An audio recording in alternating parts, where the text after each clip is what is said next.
busy season of entertaining, but as you plan an RSVP, there are a few rules to remember, like never go to a party empty-handed. Or can you? We're going to dive into entertaining etiquette now with Sarah, Christian, and Trevor. So you three, I'm going to share with you a few rules, and I want you to jump in with your thoughts. These are the rules. Always bring a housewarming gift when you're invited to a home for the first time. Do you always bring a housewarming gift? When is the first time? I would say yes. What do you say? Yes. Yes, yes. 100%. 1,000. Okay. I agree. If it doesn't say BYOB, bring your own bottle, do you? Yes. I'm a very picky drinker, so I want to know that I have stuff there that I'm going to like. So you're going to bring the bottle, but you're going to drink the bottle? I'll have some of it. Okay, Yeah, I'll so share. would you ever do, I'm going to give one of the bottles to them and Yes. one of the bottles for Yeah, me? always. Oh, yeah. Okay, if I'm going all to bring right. it, I'll bring for others and Yes. for myself. Fair. I don't even check if it says BYOB because Yes. until you said it, I was like, bring your own baby? Like, what is I always show up with a bottle of champagne for the host. Oh, nice. And a bottle of wine, sometimes two, if I know there's lots of people there who drink a lot, to make sure we have ample stock. Could you come over tomorrow, Christian, please? I'm having a party. Anytime. I would like Always some got a stock of champagne at home. I think when I hear BYOB, I always have this vision of the movie Superbad. Yes. When they showed up with the two detergent things filled with. That's what I think of. So Bring a bottle. Bring a proper bottle. Okay, what if you go to a party and everyone's used to social media now, but you start taking videos and what have you?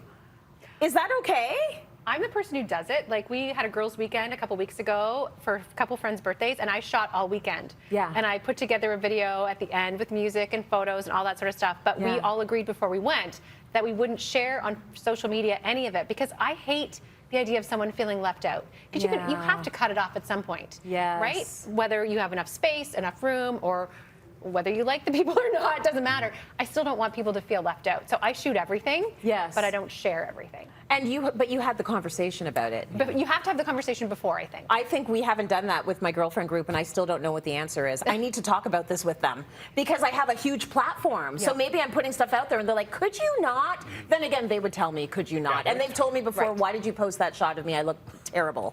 So you should talk about it. Yeah, and I feel like I spend already too much of my life on social media. Yeah. When I go to like PR events, I'll post, but I Yes. never post private events ever.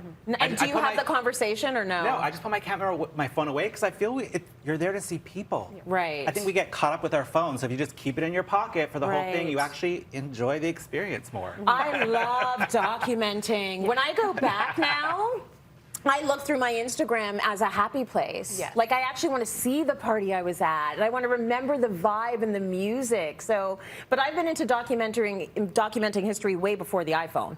Like, I've always been, I took pictures on disposable cameras in university. Like, it was the 90s, no one was doing that. Yeah. So I always have that stuff in my head. Okay, what about this? Would you ever ask the host who's going before you RSVP? depends on the party. Would you, Trevor? Yes. If I've got someone on the inside that I can just Yes. give Just a nudge ask like to. a little sneaky. So who's going to be there? Yeah. Okay. But you know, friends always tell you, oh, everyone's going to be there. Who's I don't everyone? want to hear that. I want to Everyone. know specifics. Would you ever ask? Probably. I also just kind of know in my head what kind of friend would invite the friend I don't want to see, and then I just skip that event. Got it. Yeah, you do your own deduction so you don't actually have to say it. Okay, one last one. When you leave, not saying goodbye to everyone. I throw this out there because I don't. I don't say sneak out. goodbye? I Oh. don't. There's too many people, and I Yeah. just sneak. And also, I've decided in my head for about 20 minutes, like, oh, I should be leaving. I should be leaving. So when I actually leave, I've thought about it for a while. I just didn't tell anybody. Even the host? Sometimes. I try to say goodbye to the host, but I always leave with that. People now call, my friends call like, oh, I did the Christian exit last night. I was like, Yes. oh, it means you said bye. I don't know. I think Yeah. I've saved years of my life by not That's saying right. goodbye That to is 35 true. I people. gotta go home immediately, right? Thank you so much for weighing in, Sarah, Christian, and Trev, and to anyone at home who has opinions on these topics, don't keep them to yourself, and I know you won't. Share them with us at Cityline on social media.